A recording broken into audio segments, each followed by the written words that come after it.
Members of the City Council, please attend the call meeting of the City Council to be held in the 6th floor conference room, 801 Crawford Street, 6 p.m., Monday, March 11th, 2011, for the purpose of a public work session.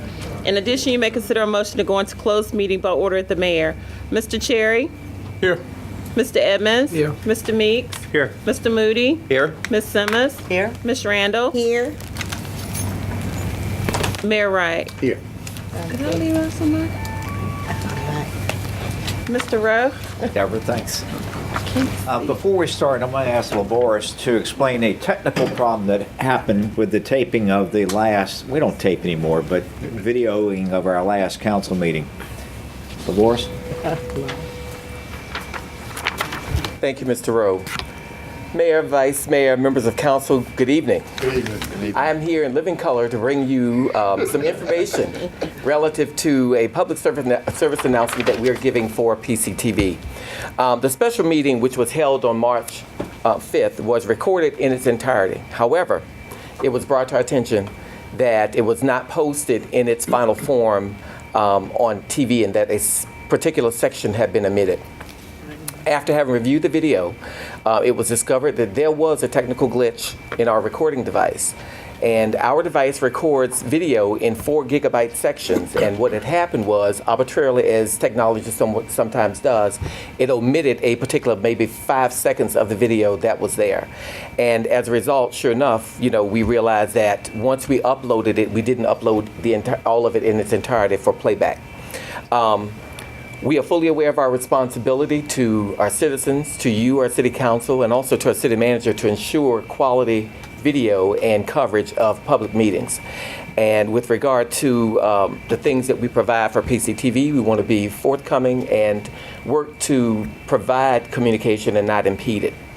We will rectify this problem moving forward by ensuring that the total length of recordings match what's entered into rotation. In addition, we are in the process of looking at another piece of equipment that is a recording device that, as opposed to recording it in 4 gigabyte sections, will record the entire meeting in its entirety and record it in one fell swoop. And at that rate, we won't have this problem in the future of making sure that everything is uploaded and won't have to manually look at the time signatures.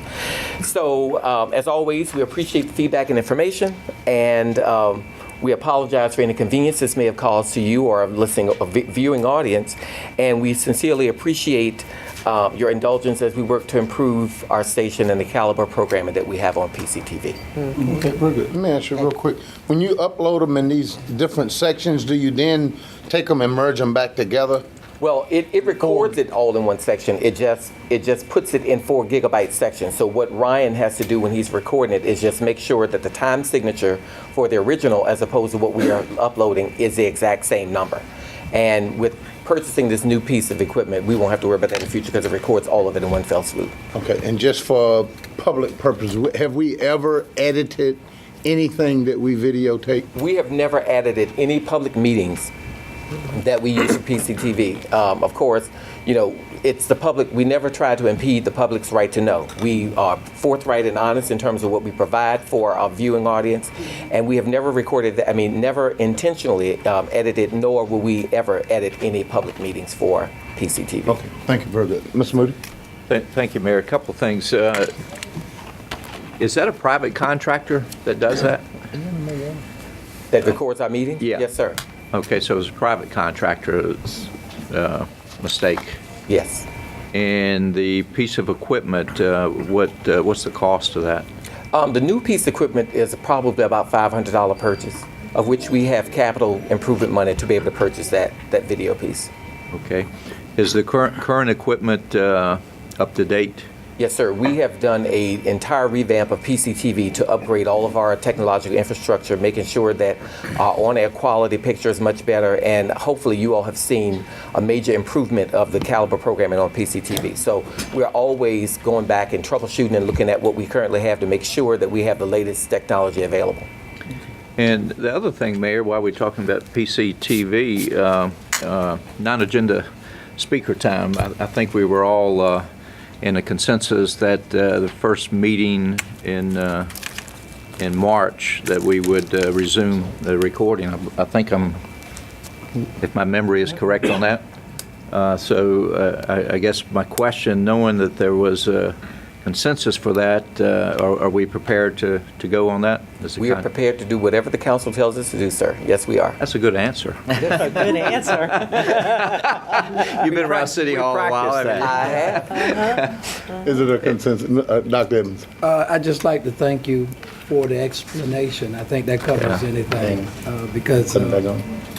we are on a weekly broadcast ourselves, and we have those same glitches. Put it back in. It's just a sign of the equipment. It is. And we do everything we can do to ensure that all of our stuff is working properly. But of course, from time to time, certain things will happen. But I can assure the public and assure you that there is never an intent to impede the public's right to know. And in watching it myself, it wasn't that much that was missed from it. Well, the good thing about our video... Wait a minute, it was me. That's why he said it. Depends on who's missing, right? Thank you very much. And with that, My Mr. Rowe, can you goodness, make yeah. sure that tomorrow night's meeting is aired from gavel to gavel? All right? Ryan is recording right now, and I'm sure he hears this message. Okay, all right. Thank you very good. much. Thank you, Yes, sir. Ryan. The Thank you answer very is much. yes. And appreciate it. Thanks, LaVoy. Thank you. We have two budget-related items tonight. One is a continuing item. At the last regular council meeting, and the work session before, we gave you a very, very detailed briefing on the pension obligation bonds. We gave you two documents. We gave you the executive summary and then the supporting documentation, which is quite lengthy, and we asked you to take it home, and we wanted to see if you had any questions about, first, the presentation, second, any of these two documents. We have David Rose from Davenport here tonight, so if you have questions, that's great. We're prepared to either answer them here, or you can give them to me, and we'll research the answer if we don't have it readily. But we're on the fast track. We gave you two tracks, one that has us going to the market in August. This faster track, the one that I'm pushing everybody for, is to have us in the market in June. I guess the only reservation, and maybe, John, this is really directed to you. My only reservation is from a budget perspective. We all like what you presented. We talked about this actually before John came on board when we went to New York about getting a feel from the credit rating agencies of whether or not they had any particular opinion. We were trying to fill them out, as you well know, and they all said debt to us. But my concern is the budget with all of the other items and issues. I want to make sure that we don't leave here saying we're all in favor of everything. You show up in a month and we're a $20 million gap and we can't close it, because we got to be able to have a balanced budget. And if this puts us over the hump versus supporting education, supporting giving our employees raises and things like that, we want to make sure we're being fair and looking at all this at the same time. So I'm not giving this, go ahead and do this. I like it, I want to get it done, but I want to see it as it fits in the whole budget perspective. Is that fair? Well, it's more than fair, Okay. and that's our understanding anyway. Okay. And we can pull the plug on this at any time, but I can tell you that this is the most important priority that we've got facing our budget. I understand. We are any day away from being insolvent. Insolvency is not predicated or conditioned on pension bonds. It could be any bad day at the market could whack our 28 cents and our 32 cents against those dollars that we're talking about. As a matter of fact, we were very forthright with our credit rating agencies during my introduction with them in New York with the executive team. That is probably the first or second thing that we mentioned to them, because we didn't want to act like we were glossing over the fact. We knew that that was the 900-pound gorilla in the room. David, you want to talk just briefly about some of their comments on when we brought that up to them, if you would? Okay. Thank you, Mr. Mayor, members of council. It's good to be back. Just briefly, for those of you the mayor is alluding to, you may recall last fall we went to New York as we had our capital program funding to be done, as well as some refinancing. And when we did that, all three rating agencies reaffirmed our strong investment grade ratings. And that's not my term, that's their term. They're strong is how they describe it. So we're in what's called the AA category. But as part of the credit rating negatives or concerns that they have, they had identified previously, and they did it again, the pension funds. And so, having said that, we told them that not only do we have the pension funds that we were going to address this coming year, meaning the 14 budget, but that we would down the road also then address OPEB, which has been out there for many, many local governments, including Portsmouth, and that would come subsequent to the pensions. But as Mr. Wright, Mayor Wright said, the first things pretty much out of their mouth was, we see that you are taking initiative, because we preempted their questions in New York with an outline of different strategies. And to your point, Mr. Mayor and Mr. Rowe, we've been working behind the last few days, the last few weeks, about thinking about exactly what the impact could be on the subsequent 14 budget. And I think the good news preliminarily is that you're very close to where you were in terms of historic funding, meaning from 2013 into 2014. That number should be very close to what already has been embedded in the 2013 budget for 2014. And there'll be... And what David's talking about is the debt service on the bond issue. Remember what the strategy is. We're going to take the ARC, which is roughly 17.5 billion now, Right. where we have to go to 19. And so what we hope to do with the bond issue is that $19 million going forward for the next 25 years becomes the debt service. So that part is already cranked into the budget, 17.5. But this puts us at 21, I think, from what we presented last. It puts you at 21 with the pension, with the Social Security offset. And we're working on how can we fold that in for the first couple of years so it has the least impact on the incremental increase in that's a delta. The difference between the difference between where we are now at 17.5 and where we need to be for debt service. So that's still a work in process. But it's not like we're having to go from the ground level to the stratosphere to try to figure out how we get to the required debt service amount. That's already in the budget for the most part. I got you. I think my only issue was I wanted to make sure we had options open if, when you presented the budget and we got a decision to make between X, Y, and Z, that we've got that as an option, and if we need to kick that down a year to keep from either laying someone off or doing something drastic, we don't want to go and jump in to do that, because we are looking at a real tough road here with this 38 or 28% and 30% level of funding, and we do want to include the offset as well as the pension piece all in one, but we don't want to do that at the behest of something that may be from an educational standpoint. So my point was I want to make sure we keep that open and you not come back and say, here's the budget, we got this gap, we either got to raise taxes or lay somebody off, then, you know.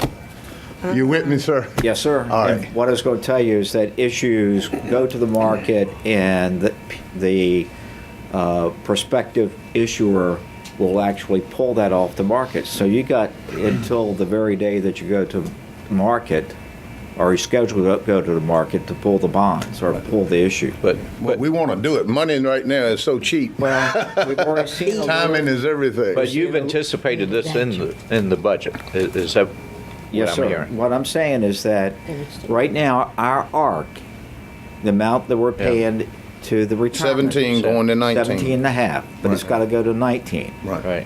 Okay. 19 will cover, and this is back in the envelope, will cover the 150. What we need to do is get another 21 million for the Social Security offset. And so what we're looking Not at. another 21. But that's a up to safeguard, 21. isn't it? 21 is the liability that's created by taking away the offset. Okay, that's how much money we need in present day dollars, and we can make that issue To go actually away. operate it. So we're going from 150 plus 21 more million? That's Is that what you're saying? correct. Yeah. So we're gonna need to borrow 171 million. That's right. Remember the figure that we gave you was 175. Right. We gave you very conservative numbers at the last meeting. We gave you a total issue of 175, and we gave you a borrowing rate at 4.5. We're hoping that we're going to do better and not have to go to 175, and we're hoping that we'll do better on the borrowing rate of 4.5. If all that takes place, then the hurdle rate comes down. Right. And so in order to look at this in a way that makes sense, we had to take a conservative approach, and we have been conservative on all of our numbers. Okay. Let's make it. One, the $150 million, that's a liability right now, right? I mean, the 150 that we owe to fully fund our pension.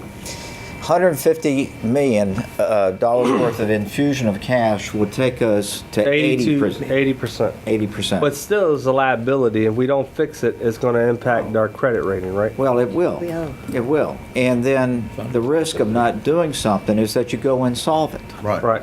And then that's going to increase, that's going to have effect on our credit rating. So when we go borrow money yearly, You're gonna pay more. it's going to pay between $2 to $4 million per year. So really, it's somewhat of a liability on one side because it's not fully funded, or at least up to 80% where the credit rating guys aren't dinging you. You have a double barrel liability, so to speak, with doing nothing. The first liability is that you can go insolvent. The second liability is that the credit agencies are going to say, what in the world are you all doing? You're Right. not trying to fix this problem. It's a train wreck, and you're looking the other way. And they will penalize us by bringing our credit rating down. Right. And realistically, with the cost of money today, it's the lowest it's been. I mean, last year was cheaper, but this is going to be the cheapest it's going to be. Now, your liability, I mean, our risk, your projection, you got 3 recessions, 2 recessions, Maybe 4. 4. Yeah, when you look backwards, you can count on 4 recessions or so. I mean, we can't predict the future, Right. but we know that there's going to Yeah. be some good times and some real bad times. But in your projection, you put 3 to 4 recessions, so we know, we have a rough idea. You don't know definite what our exposure is going to be. Remember what our target rate is. Our target rate is 7.25%. Okay. In 2007, we earned just shy of 16%. Recently, Russell, Year before last, 20.92. so we've had some real good years. We need 12 years of 7.25% over the next 25 years to move it from 80% to 100%. Mr. Moody? Thank you, Mayor. I was going to ask, how will this 80%, once we achieve 80%, how will this compare with other municipalities? Very favorably. I mean, 80%. We'll be on top. Everybody's in the tank right now. 80% is the what I was industry thinking, including the standard, whether it's a public or private pension fund, that you want to have 80 cents against the dollar. Sure. Nationwide, roughly, most folks are in the tank right now. Municipalities are not doing well. I think the Commonwealth's in the tank. I don't know about the word most, because, you know, we work in the southeast, mid-Atlantic, but I can say some are in desperate straits, and whole states, you know, California, Illinois, New Jersey. I mean, those are big states that are all struggling, and so I don't know about the word most, but a lot of very big ones. Okay, Dr. Evans? Thank you, Mayor. Mr. Rowe, Yes, sir. can you reiterate what the alternative would be if we don't move ahead? Yes, sir. 2 things. One is the market, if it goes, if we have a bad day, the value of our 28 cents and 32 cents will then get reduced. And a real bad day could make us insolvent. if we don't do anything, we're going to run out of money because we're not putting enough money in to equal the money that we're paying out. And so we're really, this is a important decision for us. We need cash into the system.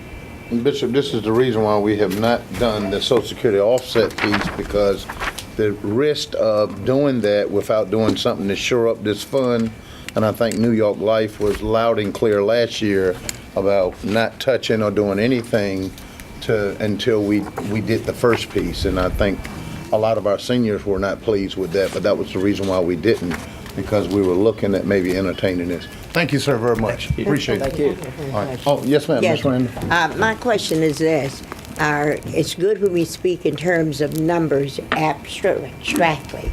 Many of our citizens are pictorially with the graphs. Yes, ma'am. And things where you can actually see what you're speaking of when you hit the valleys and have to go back up to get up to the peaks. I think in presentations of this magnitude of where we are now, it would be very helpful to viewers who are trying to see if there is some type of a graphing so you can see where we are beginning from when we peak and what are the consequences as we begin to dip and the impact hits, because it's going to fall back on the citizens. That's a very good idea. What we can do is take the presentations that we have given council and maybe use that and come up with a half-hour presentation made for TV that we can do in the studio.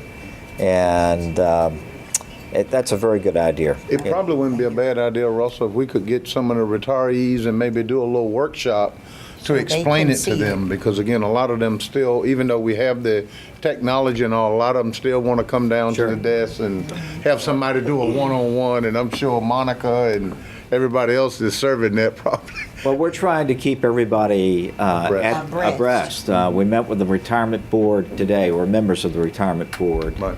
And we then, With school from people all the just about every meeting, there's some group of retirees or somebody that's got an interest in making sure that we're on top of this. Okay, good deal. All right. Thank you, sir. Good job. The second budget item, I'd like to rearrange the agenda and go to the disparity study, because Sharon's going to give that, and after that, there's no need for her to be around, and she had her son today at Now Care. 2 meetings ago, in our briefing in the work session on the downtown utility project, one of the questions was, how many local contractors?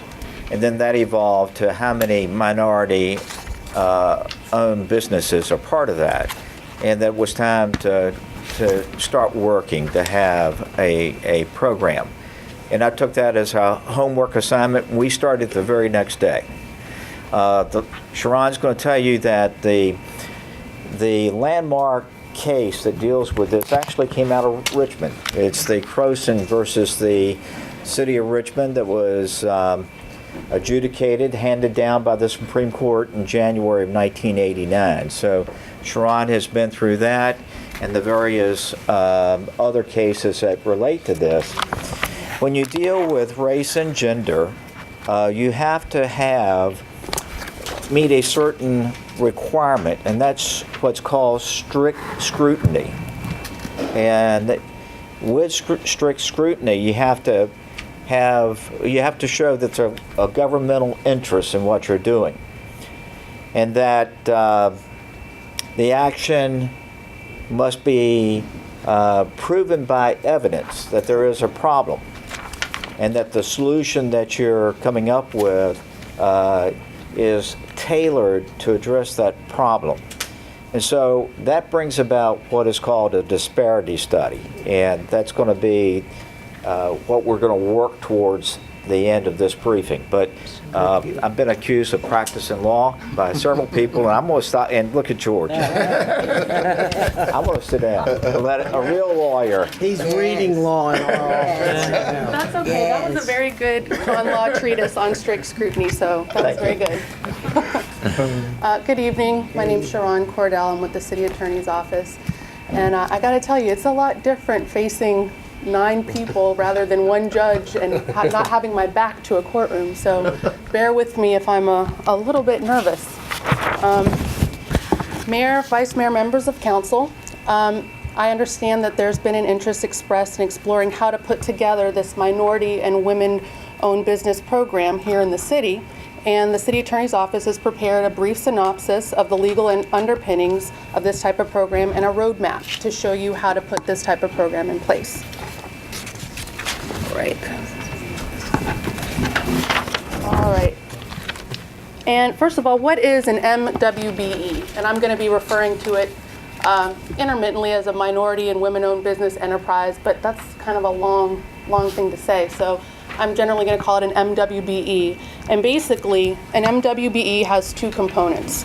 It's 51% owned by one or more minority or women individuals, or in the case of a corporation or a business entity, it's 51% equity ownership by a minority or a woman. And the last component is management and daily business operations must be controlled by one or more minority or women. So you've got to have those 2 pieces in order to be considered a minority-owned business or a women-owned business. And that comes straight from the definition in the Virginia Code. Relevant case law. As our city manager explained, the Supreme Court did hand down a decision coming out of Richmond, and they did apply strict scrutiny, which is the highest level of scrutiny the Supreme Court uses in analyzing issues that come before it. And the key component that we have to have in order to enact this program is the disparity study. And why do we have to have that? Well, the Supreme Court told us that we have to in Croson. In that case, I don't want to get into too much details, but the court held that in order for a locality to have an ordinance or program favoring minority or women-owned businesses, the locality has to show a compelling government interest and narrowly tailor the remedy to directly address the issue at hand. Localities and states still wanted to go ahead and provide these types of programs, so they responded by enacting their own laws in the state to address the Croson decision.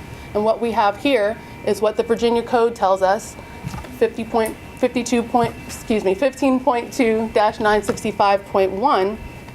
And what's really relevant is down here at number 2. You've got to have, in order for a locality to enact this type of ordinance, a persuasive analysis that documents a statistically significant disparity between the availability and the utilization of minority and women-owned businesses.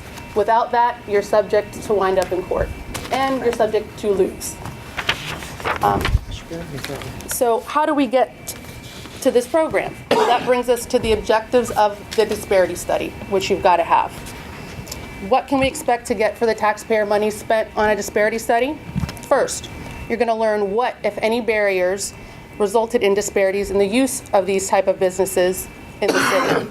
Second, you're going to get identification of minority and women-owned businesses that are available in the marketplace for the city to use.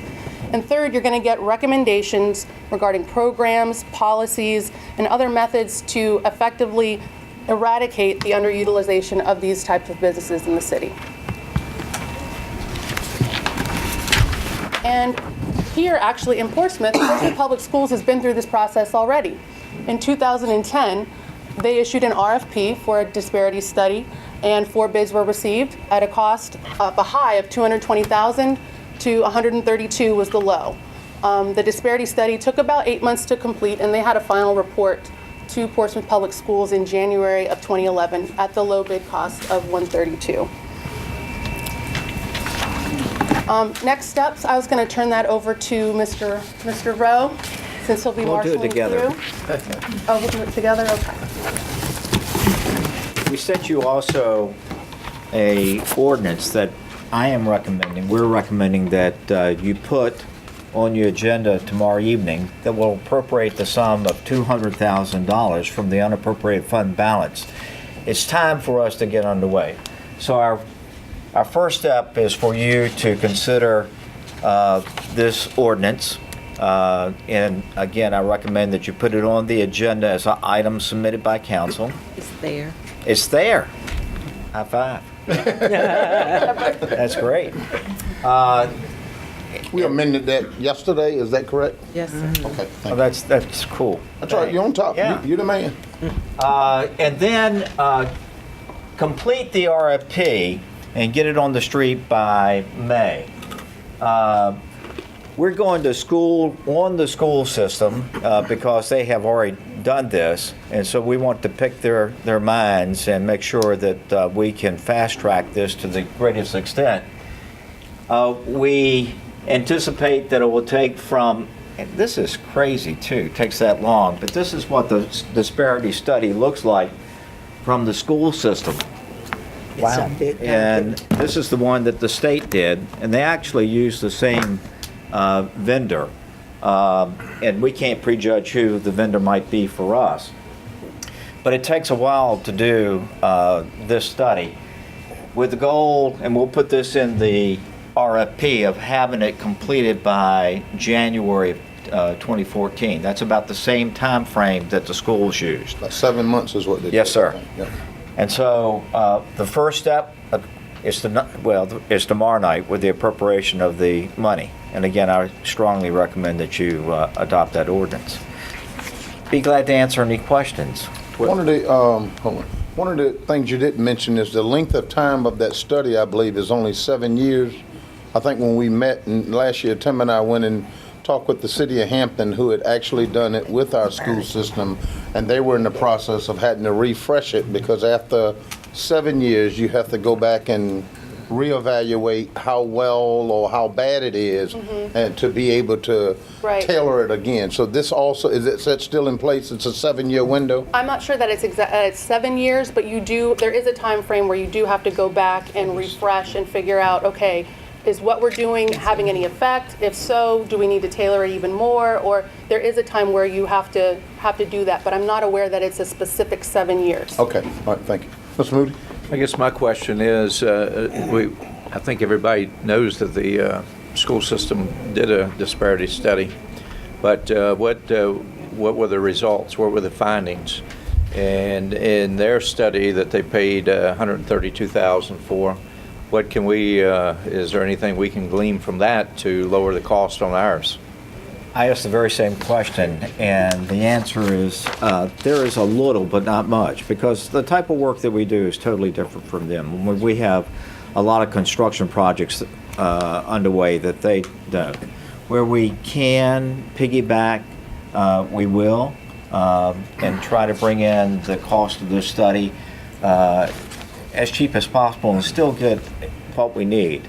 Again, we've got to come up with a study that gives strong evidence so that if we're ever challenged, it will stand up in court. Right. And from the study, come up with a plan that is tailored to meet our governmental objective.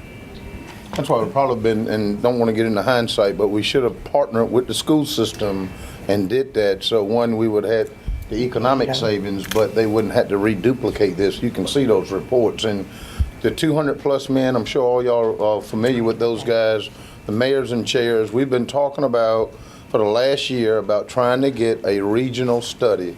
And it's difficult. John's right. We need to get it done and move on it, but it would be nice. And their goal is to try to do a regional study with all the cities, and I think some are hemming and hawing, but understanding it needs to be done. But And if I may, back to Bill's question too, you all teed up that conversation with the school board really well, because we're now meeting on how can we consolidate things. So we're meeting on health care, and that looks like it's going to become a reality. We're shooting for January 1 because that's done on a calendar year. Payroll and purchasing, we're looking for the low-hanging fruit, so to speak.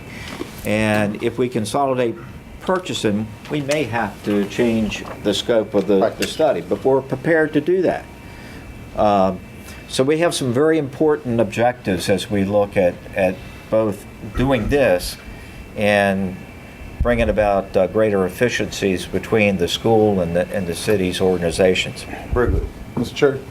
Yeah, man, I think you said part of what I was going to say. We had the opportunity to join in with the school board. Council chose not to. So that's not a school board issue. That if we spend extra money now, it's our fault because we sat at this very table and refused to do it.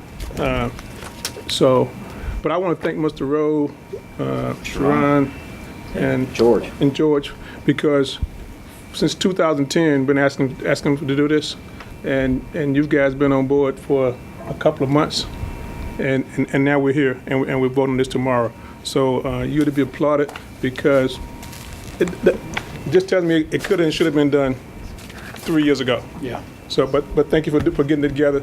Thank you for all your hard work. This is a great presentation. Appreciate it. Good job. Thank y'all very much. Good job. Go get that baby. The next item is a budget-related item.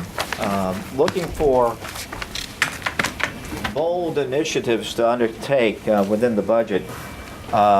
One of the things is our waste management, and particularly coming up with a recycling program that is easy for our citizens and really a service to our citizens. And we have a great team here with Dennis Bagley. Dennis is our Director of General Services, and Waste Management comes under Dennis. And I have challenged them to come up with a program that's bold, a program that we can initiate with this budget. In fact, I'm impatient. I want to get it underway even before you adopt your budget. So if you like the presentation tonight, well, we'll be back at the next council meeting on a way to get this underway so we can actually implement it come the 1st of July. The logic, the assumptions, the numbers have been scrubbed by both internal and external scrubbers. And I told them to don't cut him any slack.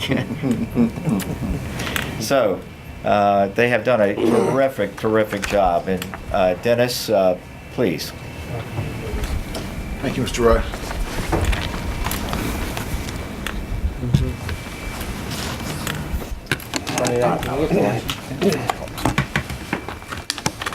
I like this. We're talking trash. Good evening, Mayor, Vice Mayor, members of council. Tonight is really an exciting evening for me. We've been working on this project diligently for quite some time. And before we get started, I'd like to introduce a few people that I have with me. Donna Corbus is a recycling coordinator, and she's really responsible for outreach and education for not just this program, but a lot of programs. She works with HR Green and a lot of committees at HRPDC, and she was on our staff. Albert White is a special projects coordinator in the Waste Management Division. His role really is to figure out how do we get all of these 33,000 cans out on the street, how do we pick them up, how do we collect them. You'll see some maps outside the door. He's been working diligently on that, trying to figure out how we can pick these up with the least number of trucks. And then we have our landfill superintendent, Henry Strickland. He is handling the landfill, and he's been screaming at me for at least a year now, about 6 months to a year, about finding ways to decrease the amount of waste that we're putting in a very valuable asset that we have, and it's the landfill. And we'll talk a little more about that as we move forward.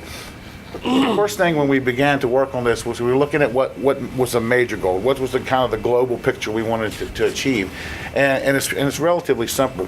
We wanted to provide a fully comprehensive waste management program for our citizens that would include recycling curbside.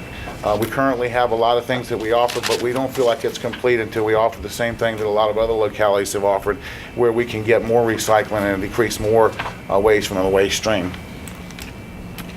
Then as we looked at more specific goals and things that we wanted to accomplish through the program, the first one was we're paying $125 per ton to dispose of our municipal solid waste. The more that we can pull out of that waste stream and divert to recycling, our cost for disposal is going to go down dramatically. So one of the major goals was to focus on that and decrease the municipal solid waste going to the RDF plant, which is over on Victory Boulevard. And the other asset that I talked about a few minutes ago was a landfill. Landfills have a life expectancy. And if you continue to do the same thing, it's going to fill in a certain number of years. And we have those figures and we know what they are. But that landfill is so valuable. We wanted to try to find ways to extend that life expectancy out so our children and grandchildren will have that landfill to use in the future. There's a lot of history with recycling. We've had recycling in the city of Portsmouth for quite some time. Back in 1990, I guess you can remember the little blue containers. They were very cumbersome for citizens to use. I know in my neighborhood I would go around to the old ladies' houses and get them and take them out to the street, because when you fill them with newspaper you couldn't get them to the street. It was what we had. It was what SIPSA offered, and it worked for a while. And then in 2004 through 2007, SIPSA recommended the implementation of a full-blown curbside recycling program. And the costs are there, and in 2 years their cost estimates would increase the cost of recycling by 2 times. So due to that and the budget restraints we were under, we went to a different type of recycling. It was the drop-off sites, and they were manned by SIPSA. They were long white containers, and they were at most of the fire stations. And then SIPSA, when they got into their troubles, they began to shed a lot of their unperforming assets. And one of those programs that fell to that was the recycling. And at that point, we went out for contract, and Tidewater Fiber was the contractor that we used, and now we're using Tidewater Fiber at our drop-off sites. Let me ask you real quick. Can you go back? When you started that in 1990, the 18-gallon bins there, the same ones that the other cities are using, Chesapeake and No, sir. and nine. No. They're very much 55 gallons or 90. 95 gallons. The ones that I'm speaking of are about the size of this podium. Like we got at our I had to actually carry them out. They're on wheels. Like a wash basket. Okay, That's yeah, what it is. right. Visualize that. Okay. And it was a very labor-intensive operation for SIPSA, because they would come by your house, get out of the truck, and then hand-pick the stuff. And He put had it in 3 certain bins, bins. 3 Yeah. bins in his truck. That's right. One for glass, one for paper, one for plastic. And I don't see how they operated it for 13 years. That's about the most labor-intensive operation. And then, like Dennis said, That's what other cities were doing too, though. No. Yes. what? Yeah. They were. Chesapeake was didn't. doing No, it. they had the big containers. At the very Let's beginning, focus I on believe that they Portsmouth. did. Yes. Yeah. Let's Let's keep it in. But the thing is that it's not user-friendly. And think about filling that thing up with a week's worth of newspapers and bottles and cans, and then taking it out to the curb. You got to be pretty healthy. And then it's raining that day too. So it went by the wayside. Okay, very good. I wanted to get back to that cost. What was the cost today? In 2004, they wanted the... We had, this was really before my time, but what we did was we had the SIPSA officials send us some information they had. This came directly from a spreadsheet that they had sent to Ms. Duffy, but in 2004 through 2007, they started out with a cost of $512,818, but it showed over a 2-year period that cost would double. They just spelled it out from fiscal year to fiscal year, so whoever was budgeting it at the time would know what they could expect over the life expectancy of a 5-year budget. Okay, all right, go ahead, thanks. This is just a quick map to show you that when we went to drop-off sites, these are the 7 locations. There's actually 8 locations. We have 1 location that's on the City Operations Center, but we strategically placed these drop-off sites throughout the city so that it was convenient for each of the citizens. And there's 1 more that's not on here that was a private, the city was using on the Operations Center. Before you leave, I mean, everybody's probably seen one of these. There's one at the fire station here in Churchland. As you go to the new Churchland Library, that's got 8 containers. And go out there after a weekend and Completely full and completely full, stuff Very on it. unsightly. Yeah. We get calls all the time about it, don't remind us. We get those same calls, and we have a person who goes around every day and collects, and I get calls constantly. They're on the website, and, and short of having somebody manning these stations, people are going to continue to drop off stuff they shouldn't drop off, leave mattresses. We find everything in those locations, and while they do provide recycling to the citizens, they're really cumbersome to try to maintain. Okay.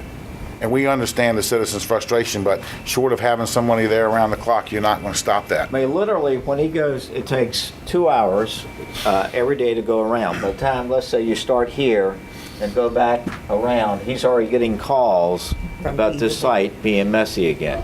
And not only do you have the mess, but you have all the illegal stuff that should not be put out there. Chemicals, paint, batteries, tires. And we're not qualified to pick some of those items up. So you may see some of those items left even after we've been there, because we're not going to pick those up and transfer them because we're not qualified to do that. Gotcha. There's multiple waste streams that we began to look at, because if we're going to have a comprehensive program, we wanted to make sure that we kind of dissected each of the individual waste streams that we have. And the first is municipal solid waste, and that's the garbage that is collected currently in the automated 95-gallon containers with the wheels on it. And the bulk waste collection is those items that the big truck comes out with a claw and picks up every week. The third item is the yard waste, and that's what's put out in clear plastic bags. And what's interesting is, because we were trying to divert, at $125 a ton, we couldn't afford to take everything to SIP, so we tried to separate out on the street. And it was extremely tough on the drivers, and it wasn't very efficient, because if we were picking up a sofa, for example, with the bulk waste truck, and right next door there was wood debris, the driver had to do one of two things. He had to separate those two items in his truck, or pick up all of the sofas that are on his route, go dump that at SIPSA, then come back and pick up the wooded material. So we wanted to think about that as we move forward. How can we collect all of this bulk waste, yard waste, all in one truck? Drop-off recycling and we've already talked a little bit about how tough that is to manage those sites that are not manned. And household hazardous waste. And household hazardous waste is something that can be taken by our citizens to SIPSA, at SIPSA landfill in Suffolk. And it costs us, for every gallon or 5 gallons of material that citizens take out there, it costs us. And all you have to do when you go out there is sign a book saying you live on this street and this is your stuff. And then they charge us at the end of the month for all that's collected at the SIPSA landfill for household hazardous waste. Fortunately, just last quarter, we're in the process in April of doing another one of these quarterly events. We're doing a quarterly recycle event where citizens can bring their household hazardous waste, they can bring their electronic equipment, and they can bring paper that they want shredded to a site. And we're set up there with a SIPSA truck that the stuff goes directly in the truck, and they're qualified to transport that. We have a tractor trailer set up so you can put all of your electronic equipment in it, and then we have a shredding company there where you bring your documents, they put it in a container, you watch it shred, it's got a glass door on it, and so you know your stuff is secure. That event was extremely successful. We partnered with Monumental United Methodist Church. We're continuing to look in the faith-based community because there's so many churches that are interested in recycling and going green. Donna has worked with a lot of these people trying to schedule these events further out so that we have those quarterly events available, so people don't have to go to the SIPSA landfill to take their household hazardous waste. If they can collect it, they can bring it on those quarterly events and we'll take care of it.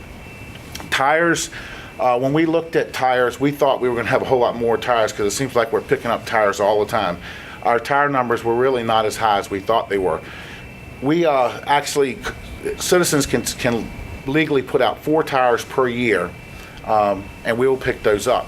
And that's not to say that if a citizen has a 6th tire out there, or a 5th tire or 6th tire, that we're not going to pick that up, because if we don't pick it up, where do you think that's going to end up at? It's going to end up in a ditch or a vacant lot. So it's much easier sometimes for us to pick those up. Our drivers, though, can tell us, and they really are diligent as they move through.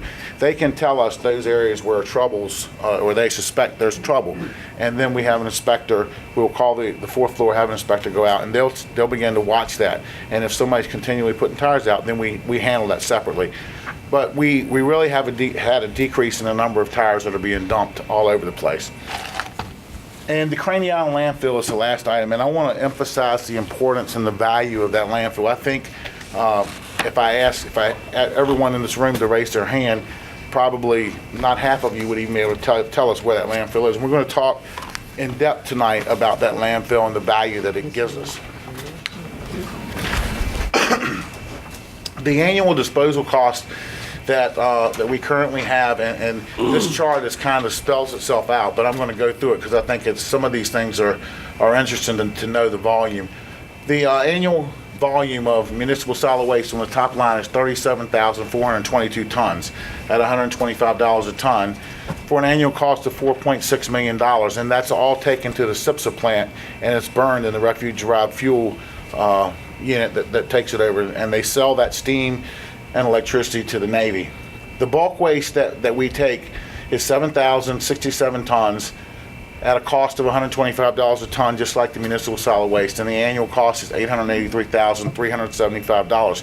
That's for the bulk that we take to SIPSA. We call that non-processable stuff that we can't put in the landfill, or it has been non-processable up to this point for us. So we take that to SIPSA, they dump it, they do the same thing, and they do a little recycling of their own. They don't have a full-blown recycling unit, but they do take the metal and the reusable things out of their waste stream. They've got a conveyor and they pull it out.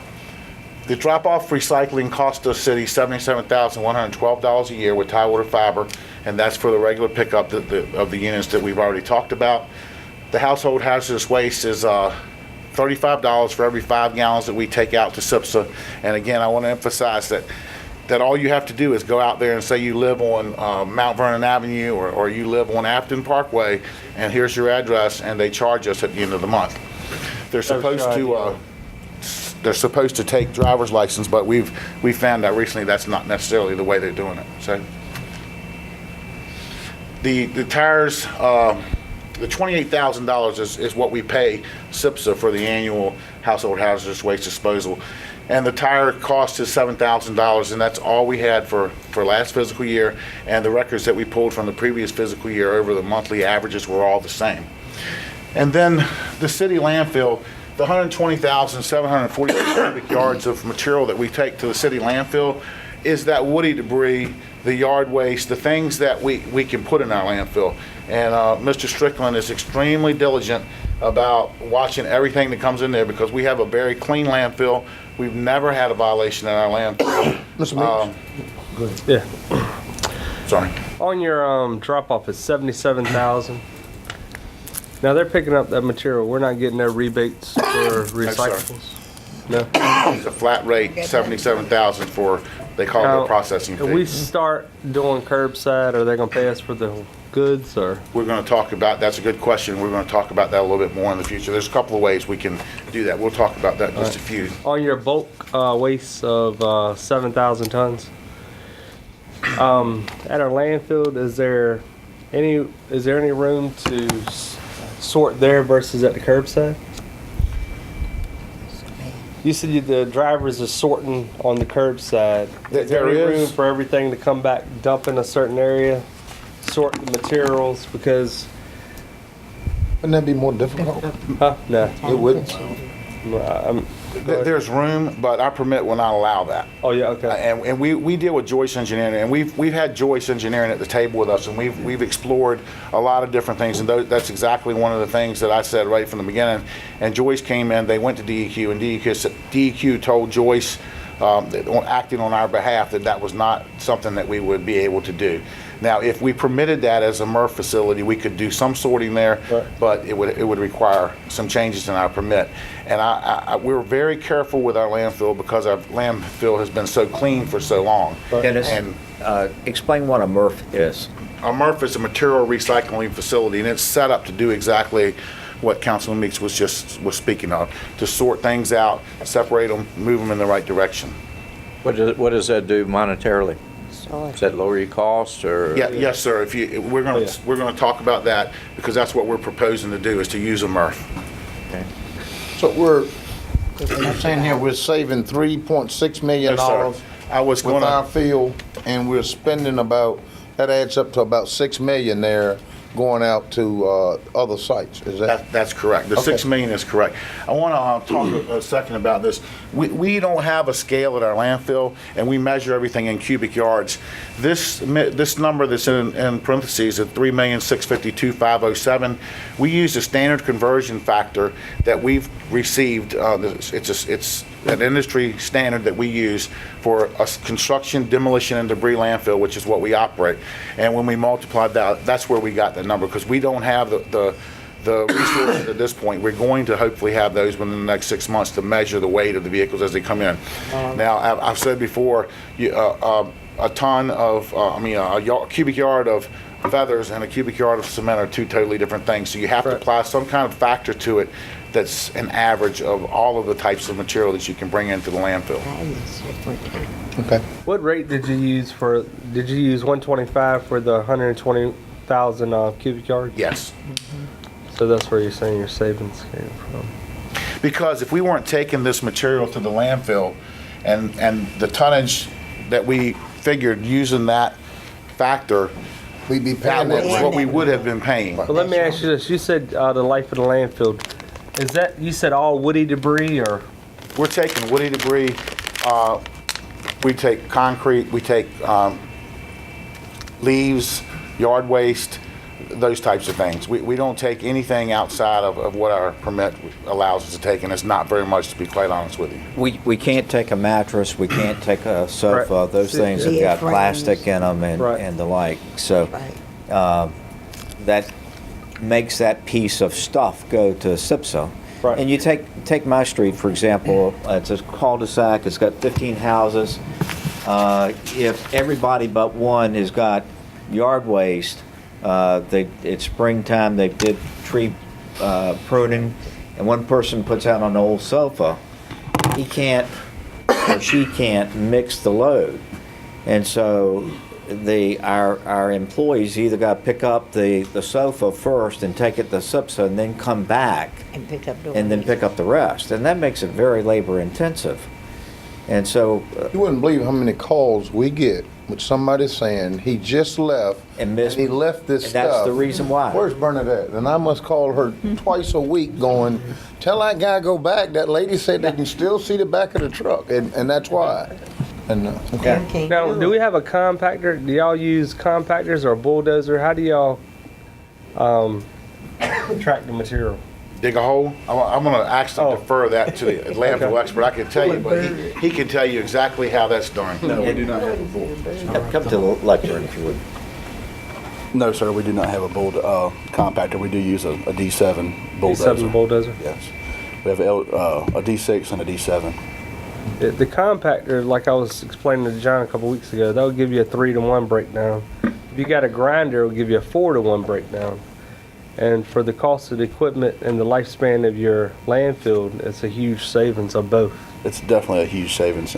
We get pretty good compaction with the bulldozer as now, but Y'all got a 2-to-1, right? yeah, yes, sir, roughly. As Dennis goes forward with this, you will see the program is going to enlighten that a little bit. Okay. Have you? You probably got it somewhere in there, Dennis. What is the life expectancy of our landfill? It's 32 years, 32.8 years, but If we don't do anything. if we don't do anything differently. Now, John, you know we've got the 2018 Yes, sir. issue coming up. Can we? But we can. We have a task force that's working on that. And now this is don't hold me down to the penny, but about 55% of our per household cost, which is 33.36 a month. 33.36. All right, multiply that by just a little bit more than 1/2. That's the cost of disposing of the garbage. When 2018 comes along, we will have some options that will bring this cost down. Roundabout. Roundabout, it may bring it down 75. to as little as $7 or $8. A ton? That's a big. Bring If you're it down that on much on or the come household down charge, to it? the household charge. Now again, don't hold me to this. I mean, when 2018 comes around here, don't shake your finger at me. Not But- $7 or $8. No. Not $7 or $8. I think that Deuce it by. Yeah. Deuce it. If it you've could- got- and all this is speculation. I Yeah. want to. Take. $7. Let's say that it splits out to be $16 for the pickup and $17 for the disposal. That's roughly $33. It will bring that $17 down by more than half. But that's not what we're talking about tonight. What we're talking about tonight is something that we can implement that will save money and then extend the life of the landfill, which has both tangible and intangible value to us. And Dennis is going to cover that. Okay. And I think Councilman Meeks, that was a very good question. It was one of the questions that we addressed right from the beginning. We said we want to look at, because that landfill is so valuable, we want to look at how can we extend the life of that. And we know that the method we're using now is roughly a 2-to-1 ratio, but there are a lot better methods out there. Oh, yeah. And one of the goals we had from the start was to find ways to extend the life of the landfill. And we're comfortable telling you tonight, if we implement this program, that at a minimum we can increase the life expectancy of our landfill by 50 years. And what's so important about that landfill? Then is you can go from 32 years to 50? By what we're proposing to do tonight. Okay. And those are very, very conservative numbers. We believe, I'm not going to come to you and tell you that we can go to 80 years and we only have 60 years of expectancy. I'd rather tell you 50, and we're comfortable with that. You brought up you brought up your permit. If you put a wood grinder there, that has nothing to do but an air permit, correct? Very acceptable. And, that's correct. And you can go there and grind and then you can sell that. Or it's a swap, because the grind should be about $18 a ton versus your trucking is $17, but you don't eat up none of your airspace. Right. And then the concrete and brick, you can take that and crush that and have a product to use for your ball fields, roads, or whatever, correct? Now, that's correct. What we're looking at when we talk about the value of the landfill, it has a tangible value, but it also has an intangible value that you will greatly appreciate. Right. Let's say that you tried to locate a landfill, and you're going to have a public hearing on siting a new landfill in Portsmouth. We'll have it. I can't even site a dog park, are you kidding? Backyard is going to come to the Old play. Town. So you have that issue, that not having to put up with that heartache, that headache, that pain, and that suffering has a value. The fact that it's permitted has value. This is a permitted landfill. You don't have to put together an application and take it forward to DEQ and then go through all the hoops and do engineering studies in order to get that permit. So you've already got it located, and in the vernacular it's called siting. You've already got it sited, and you've got the permit. So it has an intangible asset to it that I think is really important that we protect. And so if we can extend the life of that landfill, take it beyond 32 years, we're adding value to the system. Absolutely. And just to add to that, whoever had the foresight to purchase that land and develop it as a landfill really was a forward-thinking person. And this $3,652,000 is what we save each year. But there's two cells there. We have one active cell and another cell that's inactive, but it's permitted. So as soon as we finish the cell we're in, we can move to the cell 2, which is to the east of the one that we're working on now. So we do have a lot of life, and I think it's only prudent for us to look at ways to extend the life of that, because as Mr. Rowe just mentioned, we're not going to get another landfill. So we need to find, and I want to also emphasize that this is a CDD landfill. This is not a municipal solid waste landfill. It only takes construction debris. Demolition. We do not dispose of any municipal solid waste in this. Okay. Our proposed recycling program has multiple elements, but one of the items that was important was to use the 95-gallon carts they look almost exactly like the carts that we're using now for household for municipal solid waste. The only difference in the cart is it'll be a different color cart.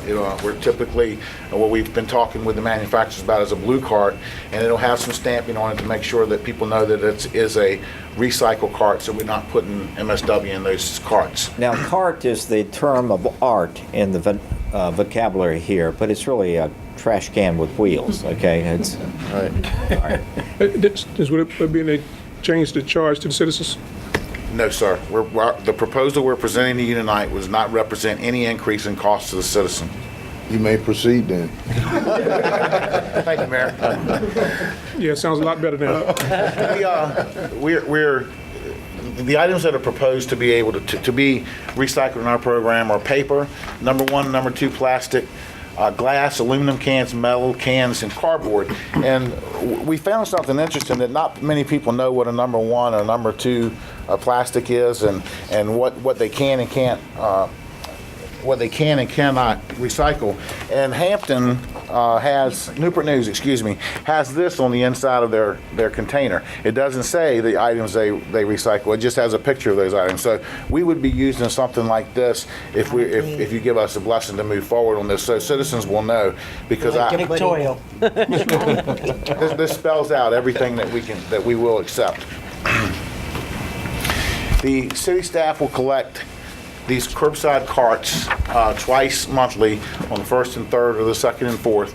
It'll require us to purchase 3 new trucks, and it will require 3 employees that we plan on reutilizing employees that we already have to do that. We have the vacancies. We have some vacancies in our budget that we're going to fill. Those people would just be filled and moved into this capacity. Would they be side loader trucks or rear loader trucks? We would have. Sorry. No, both, but he'll tell you. We'll have 2 automated side loaders and 1 rear loader, because there are places within the city that we can't get a side loader in. There are places that we can't even have carts in, that like Hidden Cove and Churchland off of Hatton Point Drive. They put their trash out in a bag, and we collect it in a bag because they have no place to put their containers. Sandy Point is another one that comes to mind. So we've got to have those rear loaders. Port Norfolk, there's alley collection there. There's alley collection in Glen and Waterview. So we definitely have to have at least 1 rear loader, and then the other 2 would be automated side loaders. Now, one of our rear loaders that we have now, if that one goes down, that would be the backup. Is that what y'all? No, one of those would be purchased, and we're gonna show that in a slide what that rear loader would, the purchase of the new rear loader would be. City will will select a MRF, and we'll go out for a request for proposal, when we will select a MRF to a material recycling facility to take all of our recycled material, all of our bulk waste, all of our yard waste. We would dump it at their site, and then they would sort it for us. And that's the important piece of this, because we're going to realize a tremendous amount of savings because of the bulk waste that we're currently taking to SIPSA at $125 a ton. Just for the purpose of discussion, we know at a very minimum, or at a maximum for us, it would be $62.50 per ton to take those things there, and that would, and you're going to find me to be a very conservative person. That number is probably going to be high. But I think that Hold on. You're going to select the MRF in the area to use, right? That's correct. And they're going to charge you $62 a ton? Well, we'd have to take proposals, but we know that... Roughly. That's a rough estimate. Yeah, for the sake of discussion, we're using $62.50 because there's a processing fee that goes along with that. Now, what normally happens, and we've looked at all of the localities and how they went out for bid. There's a commodity that you're taking and they're recycling, and normally they charge you a flat rate for processing these recyclable items, and then you negotiate what the return on the commodity would be. It may be that they take 50%, you take 50%. It could be you get 90%, the city would get 90%, they would get 10%. It just depends on what the $62.50 rate would be.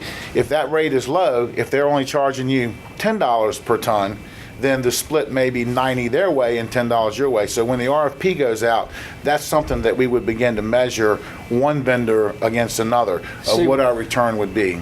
But you don't want their trucks, you're gonna pick it all up and then Take it to That's them. take it to correct. them. Yeah, and see this, And they had selling. procurement laws, both state and local, require us to do this with an RFP. Right. We know that there's one vendor out there that has said, I can do it at this price. So we know that that's a price that we can use for these numbers. And again, as Dennis said, I challenge them to be very conservative, use numbers that are on the high side.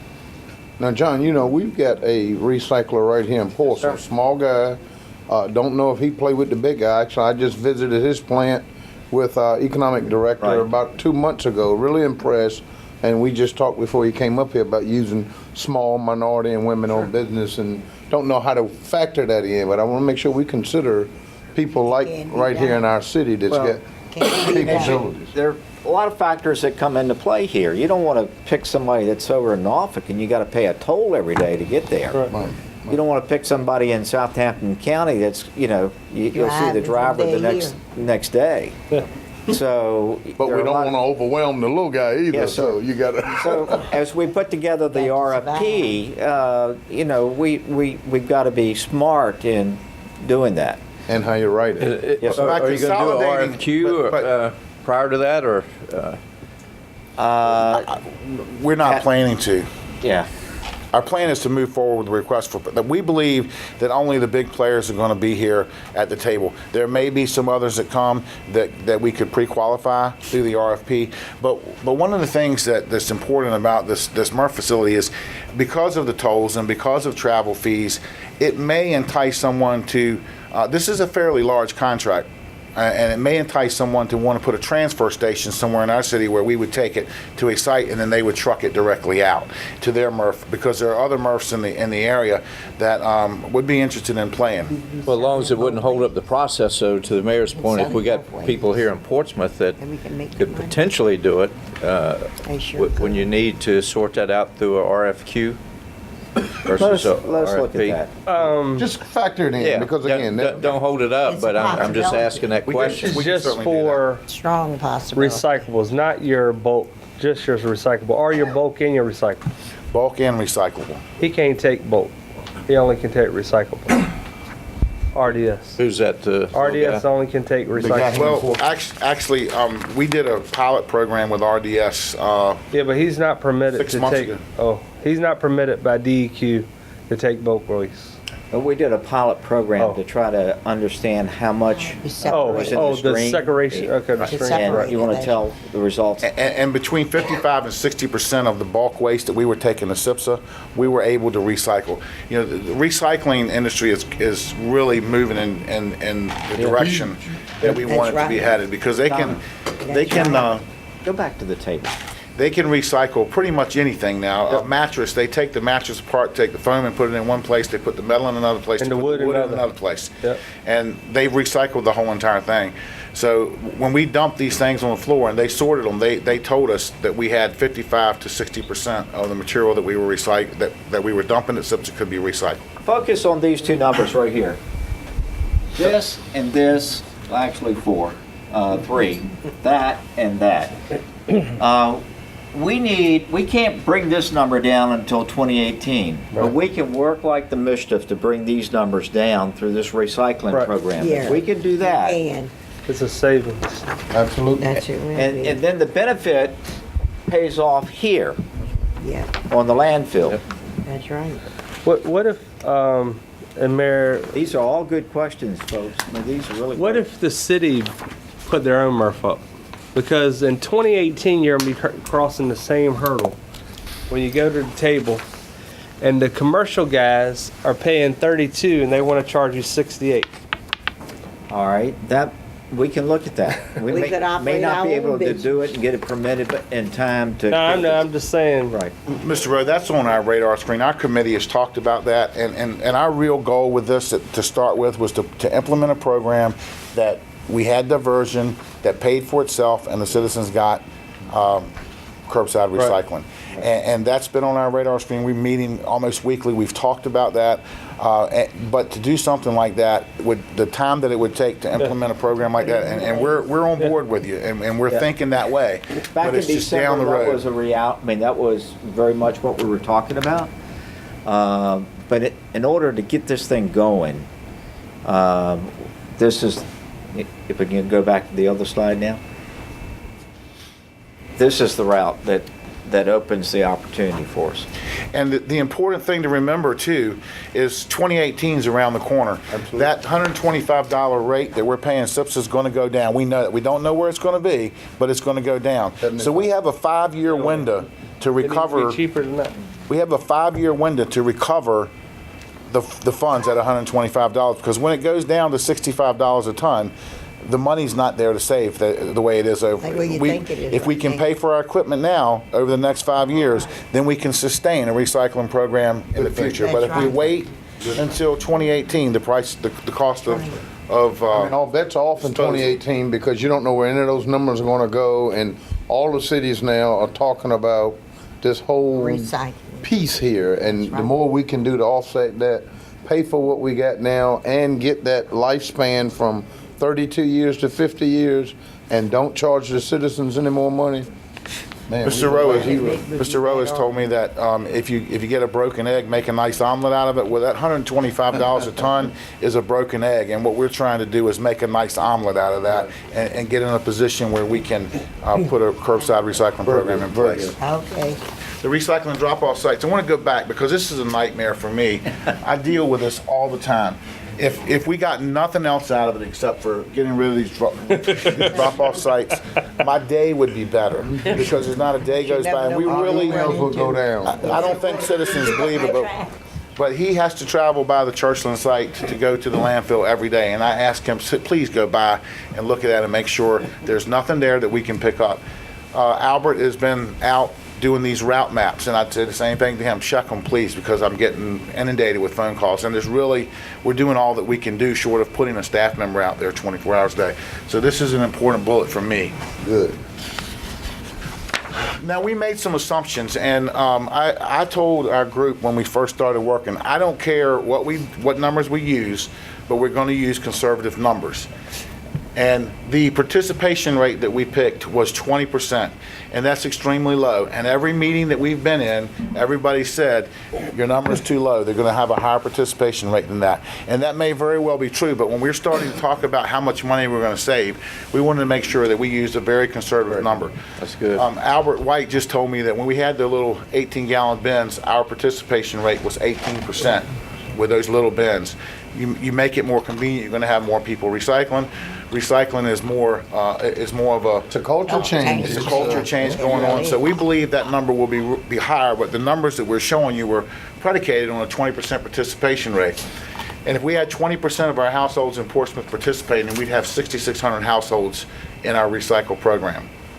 Now, to put that into perspective, there's 6,600 homes in Churchland. On our Monday route, there's 6,600 homes. So if we only had 20% of the population recycling, it would be the number of citizens that we have in Churchland. Now, the participating households, the 70 pounds is pretty much a number that everybody uses. And when that standard came up, I called around to make sure, because I wanted to make sure this number is correct. Because if we had 20% participating and we were doing this much, we know exactly what the amount that we were recycling is. And the 70 pounds, I've been told, everywhere we talked, 70 pounds was at least a good number, and it was probably a conservative number. And that has to do with the types of waste that people generate. A younger household is probably going to generate more plastic. An older household is going to generate more paper.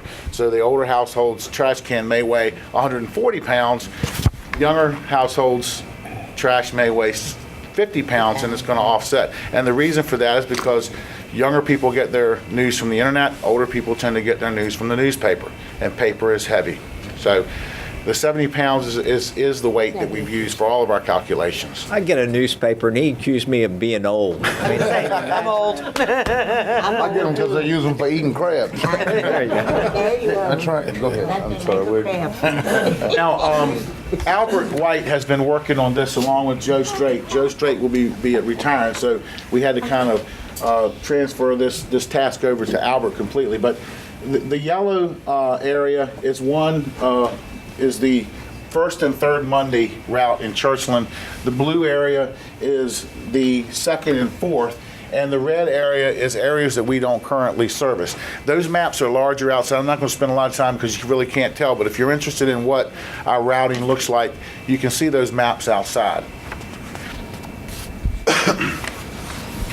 We don't propose any changes to our bulk program that the customer will see. The citizen, when they see our trucks come by, all we hope they see is us coming by one time and not calling the mayor telling them they just left our trash because they were coming back. We envision all of the bulk going into one container. and then being dumped at the MRF site, and that MRF then would separate those items out accordingly. There will be no additional trucks needed. And as a matter of fact, that we anticipate losing a truck and because of this change in yard waste. But no additional trucks will be needed. Disposal of all bulk will go to the MRF. The MRF would then separate it out, and we would require, as part of our RFP, that they recycle a certain percentage of that, and it's probably going to be around 50%. We haven't really gotten a firm number to what that amount's going to be. We know already through our pilot program that they can recycle probably 55% of that. So we've got to come up with a number that we're comfortable that they can follow and that we can make them follow. And the numbers that we've talked about are predicated on a $62.50 per ton processing fee.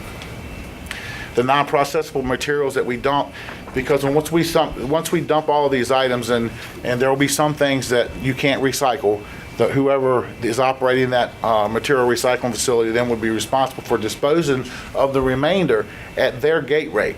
And gate rates are very cheap for contractors. They're not paying the same fees that we are. The tipping fees we're paying are through the roof compared to what a contractor can dump for. But this doesn't, if you can go back one slide, this doesn't affect our SIPSA contract. See, under SIPSA contract, unless we're recycling, we have to pay the $125. We can't take it someplace else. If we're recycling, that takes you out of the contract, no longer is in place, and we can dispose of those items at a lower rate. Isn't there like a 5% on the recycling piece with what we got with SIPSA now? Anything over that will be we infringing in our contract? Does anybody know? When you're recycling, and Judy may be the expert on this, but when you're recycling, it's my understanding that's not in play. The 5% only deals with your municipal waste. Okay. MSW. Okay. That's right. All right. Okay, the yard waste program, citizens will see no change. We'll still be picking them up in clear plastic bags. The large piles, though, the difference is the large piles, when the truck goes by, instead of the truck riding on by and then another truck coming back behind them, the bulk trucks will be picking up those large piles. The piles where 6 bags or fewer, there will still be a rear loader running that route. And the reason for that is because it's so tough on a driver to go up and down that ladder. If he's only got 6 bags there, it's easier and more efficient just to pick it up with a rear loader. And because of these changes in picking up the yard waste in the same truck as we're picking up the bulk waste, we'll be able to eliminate one of our yard waste trucks that are on the route every day. That'd be interesting. The household hazardous waste, I talked a little bit about this. I'm not going to spend a lot of time on it. We're currently taking the steps, so we're going to continue to allow the citizens to do that in this new program. But we're going to have a lot more education, a lot more advertising about our quarterly events, and hopefully that will kind of encourage the citizen to use these quarterly events for household hazardous waste and electronics. And we'll actively promote that through PCTV, HR Green. She's doing a lot of outreach work now, and we're on the calendars of the civic leagues, and she's dealing with a lot of people from the faith-based community. So hopefully that will work out the way we anticipate. So this is a picture of the Craney Island landfill location. The Craney Island is here, and this is the Western Freeway and Cedar Lane. The map is not exactly perfect, but you can kind of see how it is in place of where Craney Island is and the Coast Guard base, because I'm sure that there's a lot of folks in this room that don't know where that landfill is, and that's the way we want to keep it. It's clean. We have no complaints about our landfill, and we're clean with DEQ. Joyce Engineering oversees all of our permitting pieces. We have no problems whatsoever. We want to keep it that way with whatever we do.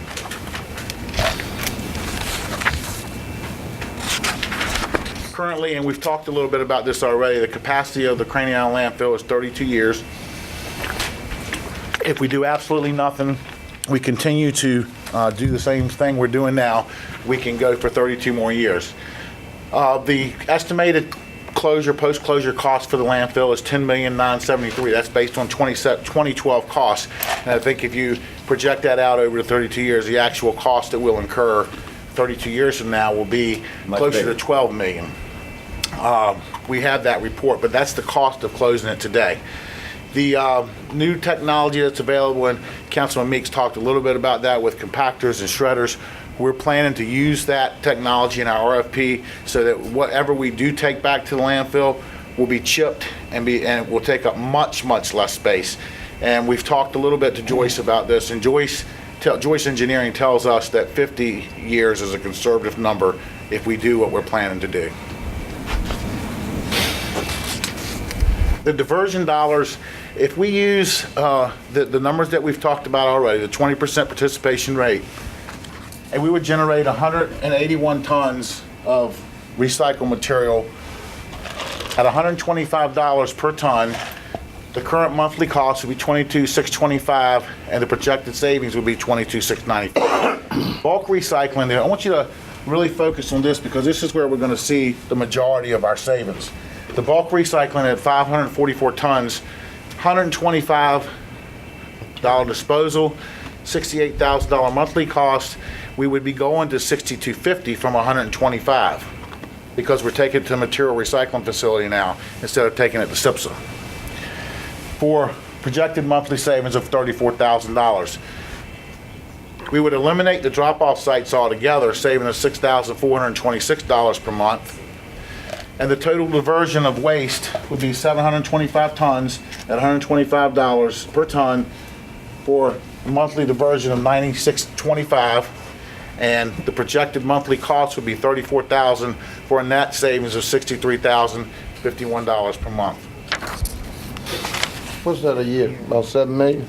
768,000. I mean, 700,000. Yeah. We'll be saving 700,000 a year. Well, we're not going to be saving because we've got costs that we're I going to have understand, to but pay. that's what we'll be able to use to pay for Right, the that's what trucks we're going to and use to pay all for the the other equipment and things the we're gonna carts and bring all in. the other things that we need. And that's only at 20% participation. That's That's correct. correct. And you know it's going to be more than So that. it's now. going to make it.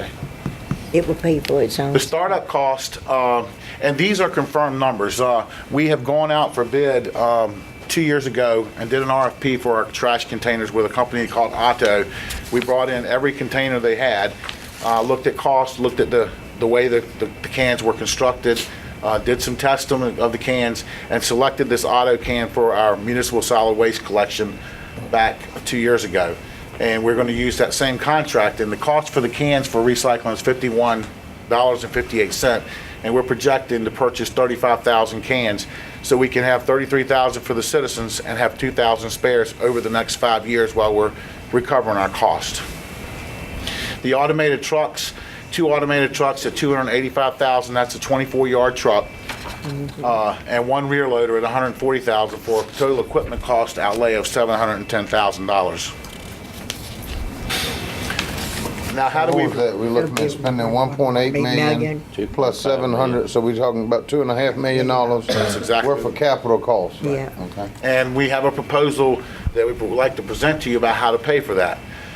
The Waste Management Fund has an unrestricted net assets of $4 million for future city landfill closure and cost and emergency needs. That is $4 million that we can use today.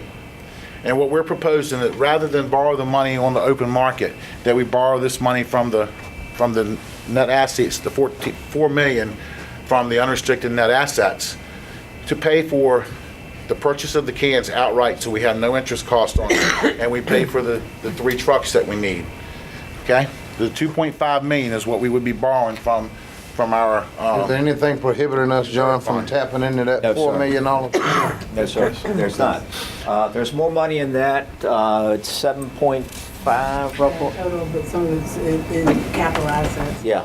Whatever is above that number 4 is restricted. So these are unrestricted funds. It's like a fund balance. In fact, it is the fund balance.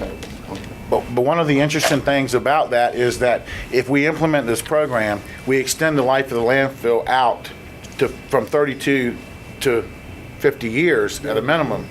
We're budgeting $250,000 a year for closure, post-closure. So we'll get to where we need to be very ahead of time, still. You don't have no grinders or compactors. I don't see how you're extending the life. Because that's going to be, when we write our RFP, that's going to be the responsibility of the material recycling facility to provide that. If we take that material back to our landfill, then it will have to be mulched or chipped. Yeah.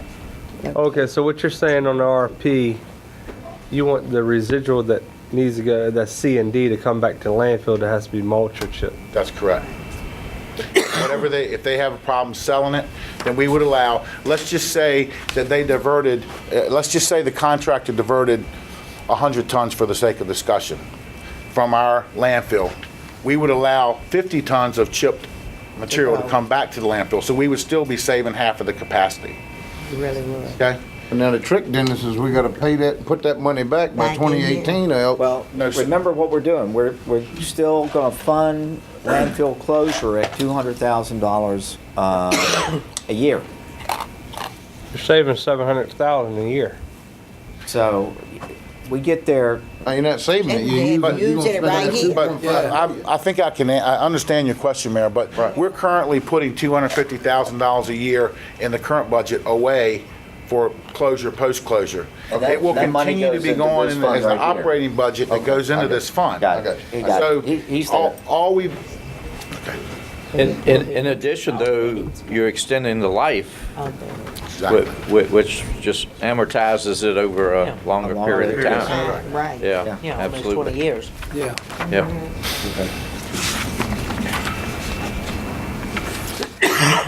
the diversion costs will be used This is where, yeah. for a comprehensive equipment replacement plan. And we've rolled all this up in the $700 and some $1,000.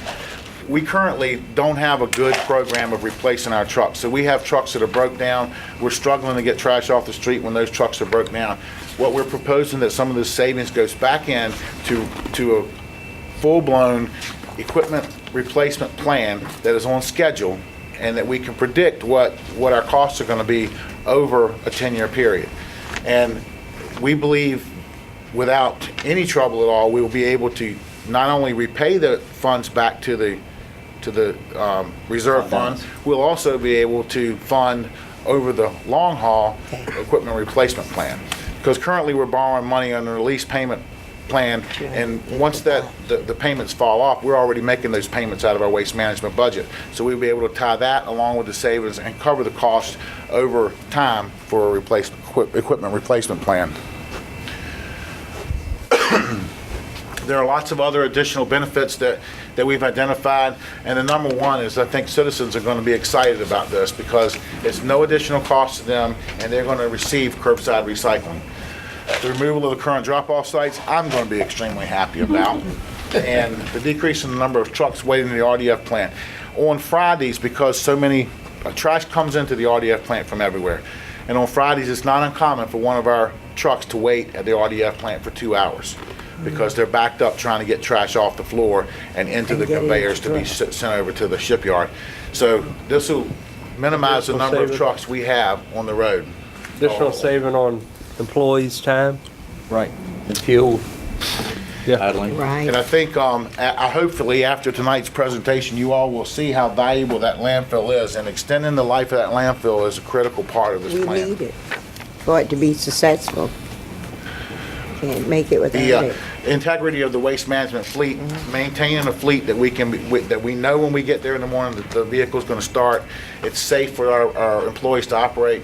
We want to continue funding the Craney Island landfill closure and minimize the unfunded liability of that program. And it provides an opportunity to explore accepting. And this is, I don't want to put too much emphasis on this now because it's down the road and a lot more discussion has to take place. But at least this opens the door for us to begin to consider, is this something that we want to do down the road? I think there's probably mixed emotions about whether we should or we shouldn't, but I think we need to continue to have that discussion and figure out if that's something that we want to do down the road. As opposed to what we do at post 2018. That's correct. Okay. The education piece, and I've said this from day one, that if we're going to have a successful program, we've got to focus on education. And Donna has been working on, she's our education and outreach person. She has met with the principals of the schools. She's got dates set up to go into schools and begin to talk to young children about recycling. And where we're coming from is that, you know how parents are with young children in elementary school. When they come home and they're excited about something they learned at school, they begin to practice that in the home. So one of her roles That's is to going teach to be, their parents. That's right. one of her roles is You going to have teach the put it in teacher. can for 'em. She's going to teach those children to go home and be the teachers in their households, and hopefully that will grow our program. She's already working with the schools, and she's working on a character for recycling in Portsmouth. And this is, I don't know if the manager has told you this, but you want to speak about what's happening on the 15th of November here, the week we were selected to host?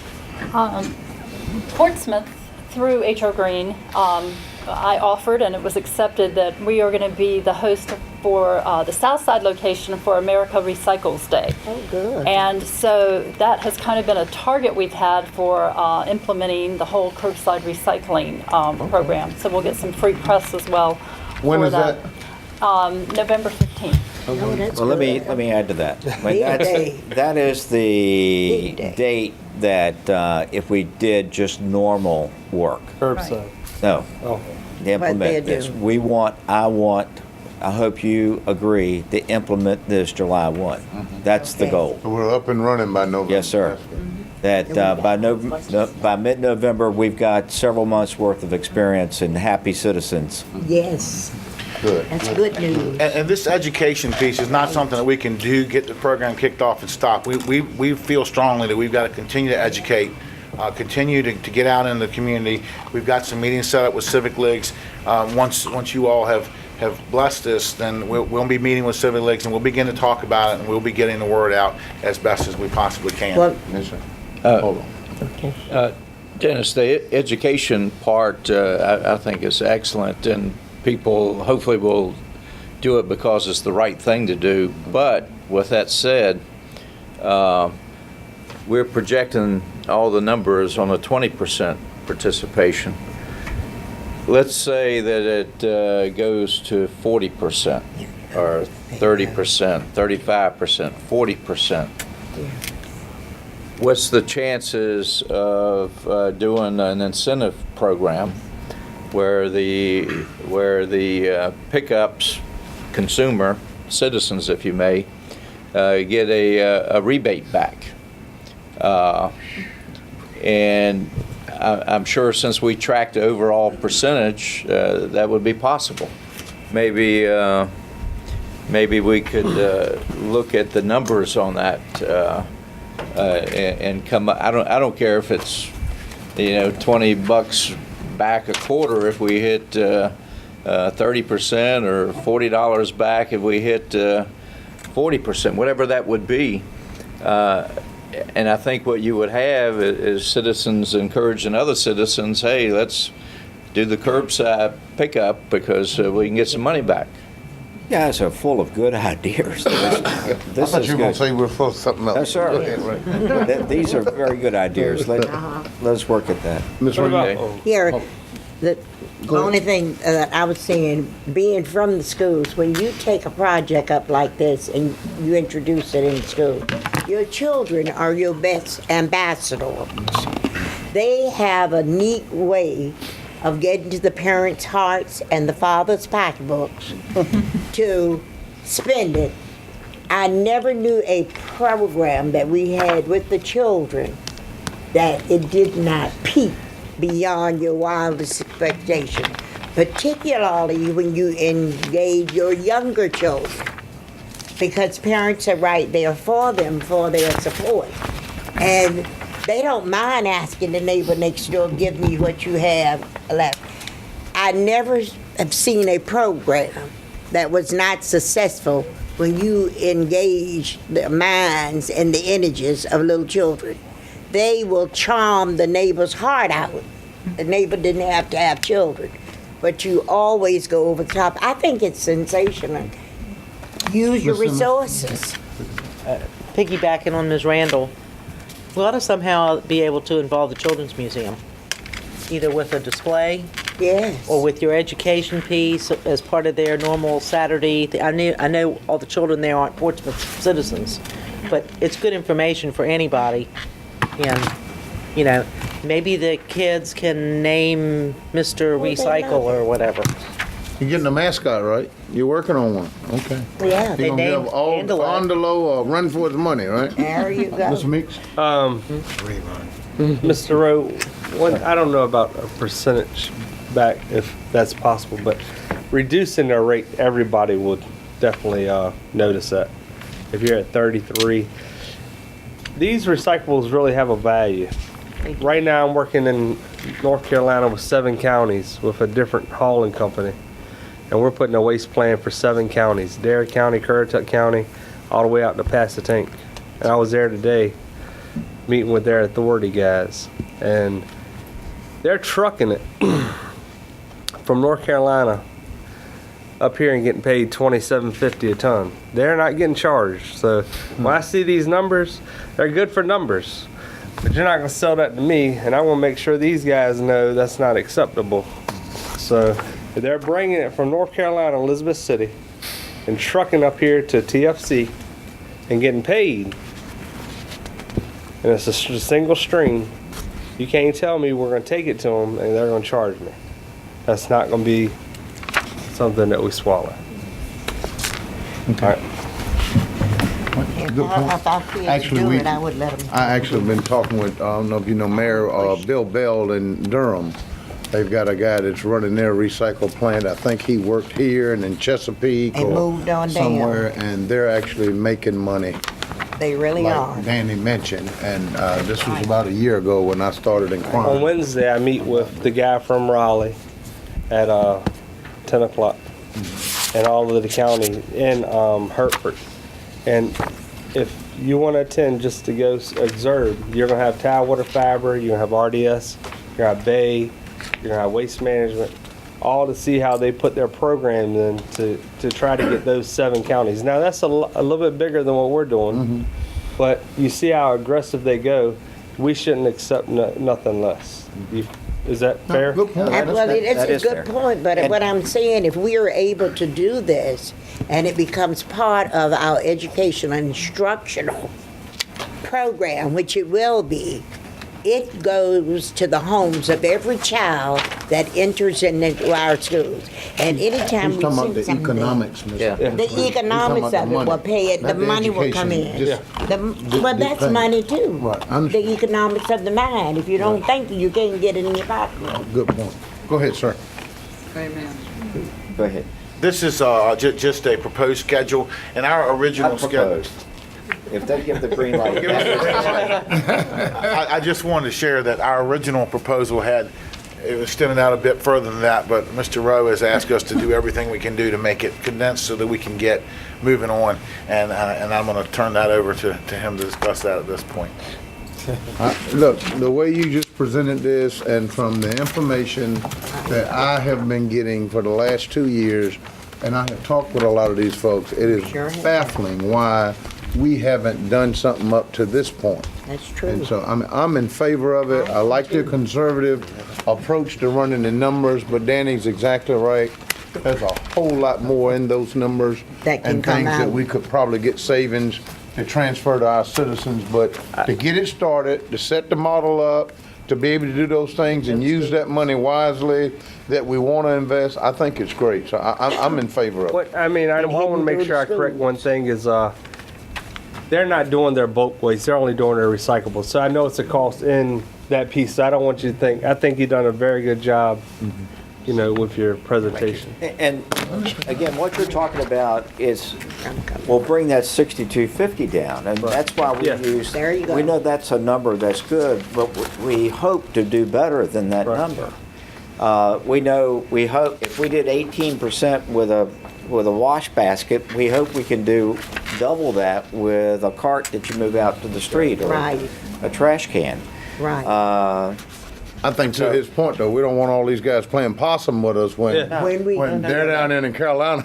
there you go. Using a whole different From model. here. That's Which brings right. up a side issue, and Councilman Meeks this is his profession, and with council's concurrence, as we look at 2018, and I've had this discussion with Councilman Meeks, we'd like to use him to bounce some ideas off And I don't want you to feel that he's getting any special information. Oh, no, So I that's told great. him I was going to bring it to We don't have any council. problem because it's come back to He gets up us. every day thinking about this, Yeah. He's the too. trashiest guy sitting here. Yeah. So if it's okay with And if council, it's as we look, benefit us, forget about this You don't get it presentation when for a you see it. moment. As we look at 2018 and SIPSA, if it's okay with you, we'll start bouncing ideas. We'll keep you posted because you need to tell us, no, take a left turn here, take a right turn, or go straight.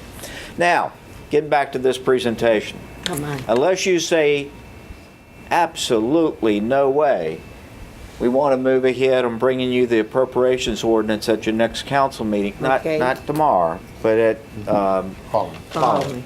I've asked Dennis to get with George and Carol to make sure that we're okay. The state code has a threshold amount for supplemental appropriations during the year. If it falls into a certain category, we've got to have a public hearing on that. It's a budget amendment. So I assume that if you haven't talked, you are going to talk. So do we have your blessing to bring this forward? Yes, sir. Yes, Okay. most definite. Good I think idea. the only thing, John, I'd still be leery is the RFQ and how we word it, and make sure we don't get locked into something that a year from now, we'd be wanting to put you guys in front of firing squad. There you go. These guys, there's a 1 year lot of money in renewals. that. It is. There's a- 1 year renewals. Yeah, and we understand This that. would be annual renewals. Right. We want the best deal for this, for the city. We want escape routes too that we can go through. We've got one more presentation, but I'm going to ask. Great job, by the way. Yes, aren't they wonderful? They're going to hang around, and Albert will be there too on the outside if you, in case you have questions about the routes. Okay? Okay, All very right. good. Yeah, that's One last right. item, and that is Paradise Creek. And Brandon's going to. You've got an MOU, and he's going to brief you on this. Thank you, Mr. Rowe. Good evening, Mr. Mayor, Mr. Vice Mayor, members of council. What I have to talk to you about is nowhere near as entertaining or interesting as trash, but I'll be brief. And it is a positive development in our continued relationship with ERP and our partnership with them in the development of Paradise Creek Nature Park. And it is, as Mr. Rowe mentioned, an MOU on park use procedures. And you have a handout there that just hits some of the highlights of this and actually has the MOU attached to it. Quickly to recap, as you know, the Elizabeth River Project owns and is constructing Paradise Creek Nature Park, and they continue to own that today. They completed the first phase of improvements for the park last fall, and we opened the park to the public on December 28th. And at that point, we began a transition period in which Paradise Creek still continues to own the park, but the city of Portsmouth now maintains and operates the park. And the next phase that we will get to and is proposed to be reached by the end of the year 2015 is the city both owning and operating. But we're in the intermediate phase, again, where ERP owns, we operate. And while we're in that transition period, that is between now and 2015, ERP and the Department of Parks, Recreation, and Leisure Services thought it was important to establish some procedures for the use of the park in writing. And so that was the impetus for the development of this particular administrative MOU. The purpose is to enable ERP to continue to conduct its programming activities and educational programming on its own property, but in a manner that conforms with the city code provisions for permitted activities in city parks.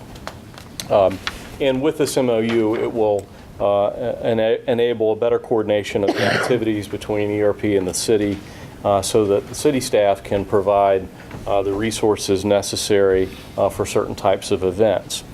Again, this is an MOU that ERP and city staff and the city attorney's office have been developing for the last several months. And as you can see from the attachment, ERP has already executed it through their executive director. Just to hit a few highlights of what's in it, They're identified by those 9 bullet points in the summary. The term of the MOU, again, this is for the period of time that we're in now and expires when the ownership transfers to the city. It also says that the city codes are essentially in effect for this park, even though it's not in the city's ownership yet. It says the ERP will notify the city of their planned activities, and then in particular for events that are larger than 45 people in number, that they will follow the city's special events process, so that we're able to get all the appropriate departments notified, and they can plan accordingly for those large type events. It also says the dawn to dusk provision, which is in our city code, applies here, but ERP is granted an exception. I mean, it's their park. I mean, they own it, but so they're granted an exception under this MOU that if they want to do some activity that's before dawn or after dusk, that they could do so if they just coordinate that with the city. It says that activities by groups other than ERP will need to go through our special event process for coordinating those activities. It has a bullet point there on stating that we encourage the educational activities to go on at Paradise Creek Nature Park, and that when those kind of school activities are scheduled, that they be coordinated through the city. This MOU, recognizes that ERP owns this property. It's its private property, and therefore we recognize that they will be able to charge for a fee for activities in order to recoup some of their programming cost. Once this is a city park, we have a city code that prohibits that. So that's why we're enabling it specifically in this MOU. And then finally, it reiterates what's in the agreement that we have with ERP that says they'll continue to maintain insurance to name the city as a named insured during this period of time that they own it, we operate it.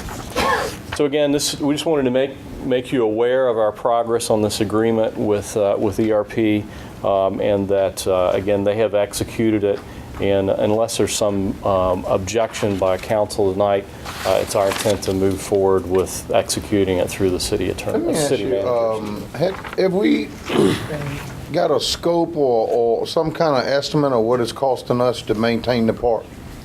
We do, and we have built that into our budget going forward. We have projected that to be built into the FY14 year. Okay. Yes, sir. What do we think that number is? How much are we going to cost us a year?